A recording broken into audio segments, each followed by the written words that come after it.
A certificate வாங்கணும்னு போல எனக்கு என்ன ஆச்சுன்னா சென்சார் போர்டில் ஃபர்ஸ்ட் சென்சார் பண்ணி முடிச்சோன்னே தி அட்வைஸ் வித் 35 கட் சொன்னாங்க. அப்புறம் ஒரு 9 மியூட்ஸ் இருந்தது. மியூட்ஸ் கூட ஓகே, எனக்கு பிரச்சனை இல்லைன்னு சொல்லிட்டேன். பட் 35 கட்டுங்கிறது வந்து என்னால் அன்றைக்கி ஏற்றுக்க முடியல. இப்போ படம் ரிலீஸ் ஆனதுக்கப்புறம் ஆல்ரெடி நிறைய இடங்கள் புரியலன்னு சொல்கிறாங்க.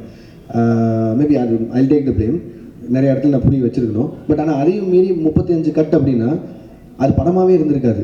இன்னும் நீங்கள் வந்து ஒரு ஒரு ஒரு ஒரு கம்ப்ளீட்டட் ஃபிலிம் வித் ஏ சர்டிஃபிகேட்டாக இல்லை ஒரு இன்கம்ப்ளீட் ஃபிலிம் வித் யூபிஏ சர்டிஃபிகேட்டாங்கிற மாதிரி தான் இருந்தது. அண்ட் இமீடியட்டாக அது நான் ஒருத்தர் எடுக்க முடியிற கால் இல்லை. ஏன்னா அது எத்தனை கோடி இன்வெஸ்ட் பண்ணியிருக்காங்கன்னு உங்களுக்கு தெரியும். ஸோ நான் ப்ரொடியூசர்கிட்டையும் பேசினேன், ரஜினி சார்கிட்டையும் பேசினேன். அண்ட் எல்லோரும் பேசி முடிவு பண்ணி we apply for re-censor.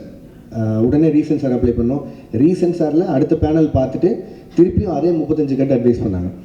But advice பண்ணுறதை தாண்டி ரீசென்சாரில் எனக்கு சொன்னது என்னென்னா தீமேட்டிக்காகவே இது அதாவது பிணங்களை எரிக்கிறதும் இந்த மாதிரி பண்ணுறதுங்கிறதும் தீமேட்டிக்காகவே எனக்கு இந்த மாதிரி பண்ணணும்.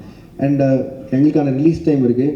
அண்ட் எனக்கு அந்த படத்தை எந்தையுமே விஷுவலாக கட் பண்ணிட வேணாம். இது எல்லாத்தையும் மனசில் வச்சுட்டு ரஜினி சாரோட அட்வைஸை எடுத்துகிட்டு அண்ட் தென் வி டிசைடட். ஏன்னா ஒரு ஏ சர்டிஃபிகேட் வந்ததுனால மட்டுமே ஒரு 40-50 கோடி வருமானத்தில் லாஸ் இருக்க மாதிரி இருக்கும்.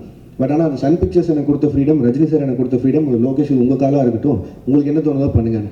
நான் ஒரு கம்ப்ளீட் ஃபிலிமாக இருக்கணும்னு சொல்லி தான் ஏ சர்டிஃபிகேட் கொடுத்துக்கிட்டது. இல்லைனா ஆப்வியஸாக இன்னும் கொஞ்சம் அதிகமாக சம்பாதிக்க போகுதுன்னா நான் வேணான்னு தான் சொல்லியிருப்பேன். பட் இதுதான் ஆக்சுவலி நடந்தது.